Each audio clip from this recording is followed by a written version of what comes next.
are very few people in the corporate media that I actually enjoy watching, and more than just for entertainment. Well, Rachel Maddow is one of those people. She's a seasoned anchor at MSNBC who has a powerful presentation and has made some epic rants. However, she also wouldn't be where she is if she didn't serve a particular role for the establishment.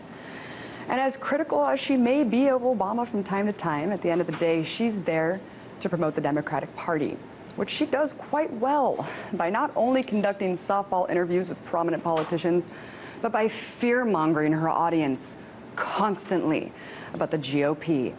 Now, I'm not saying that the Republican Party doesn't deserve ridicule. What I am saying is that both parties are equally complicit in the disastrous policies that are destroying this country. But recently, Maddow has gone beyond her usual partisan politics and is connecting obscure dots to make some pretty startling conclusions in the wake of the Boston bombings. The headline, and I think also in some ways the bottom line, of the Boston Marathon bombing has been that the reason for the bombing was radical Islam, that the bombers were inspired by the online Al-Qaeda magazines. They committed the bombing for the same cockamamie conspiratorial nonsense that we've all had to become so familiar with. But if this new reporting from the BBC and the Wall Street Journal is correct, that may not have been the only conspiratorial nonsense radicalism that was at work here. I mean, really, pick your poison, right?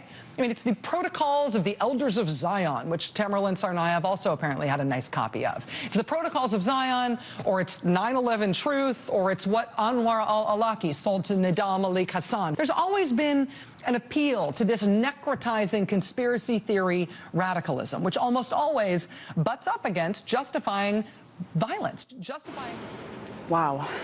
So according to Maddow, conspiracy theories are almost always used as justification for violence. And the Tsarnaev brothers were not radicalized by Islam alone, but were also by conspiracy theories, namely those regarding 9/11. Of course, she forgets to mention that Dzhokhar himself allegedly said that U.S. foreign policy was the motivating factor behind the attacks, but I digress. Then Maddow compares Anwar al-Awlaki's teachings to people who aren't satisfied with the official 9/11 story. Think about how dangerous that rhetoric is for 1 second. What does it say about the 9/11 victims' family members who are unfulfilled with the investigation? What about the countless millions of people around the world who are unsatisfied with what the government told us happened and why? Or how about the groups of firefighters, architects, scientists, and world leaders who have also expressed their doubts? Should they all be flagged as potential terrorist threats too? But look, this isn't the first time Rachel has acted as an echo chamber for the government's position on 9/11. She once dedicated a whole segment on her show just to promote it. Two of the best things ever published about the 9/11 attacks are these two books. I think that was a really admirable approach to try to make widely accessible the findings of the 9/11 report. But the even better thing they did is that they published an official comic book of the same report. It's the official graphic novel, a graphic adaptation of the real 9/11 Commission report. Awesome. Thanks for recommending the Commission report and its dumbed-down comic book version. Nothing like a cartoon to help digest the propaganda a little bit easier. But Maddow's not just selling propaganda. She's also character assassinating anyone who feels like we haven't been given the truth. This was written specifically to take on the claims of the people who said that 9/11 didn't really happen, or that 9/11 was an inside job, that 9/11 was not actually an attack on our country, but was rather a hoax perpetrated by our government in order to enslave us or something. It didn't work. The 9/11 conspiracies have stood up to the facts disproving them. The 9/11 conspiracies have not gone away because they are too ideologically and, I think, emotionally satisfying to the people who espouse them. Yeah, Rachel, because someone who wants the truth about why things are the way they are must believe that 9/11 either never happened or that it was a hoax or that the government completely engineered every facet in order to enslave humanity. Because apparently it's too hard to believe that this government would not care about the lives of human beings in order to advance geopolitical goals.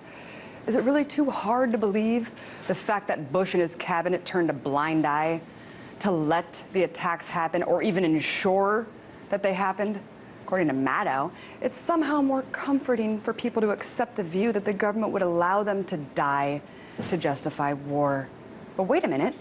Is that exactly what she thinks?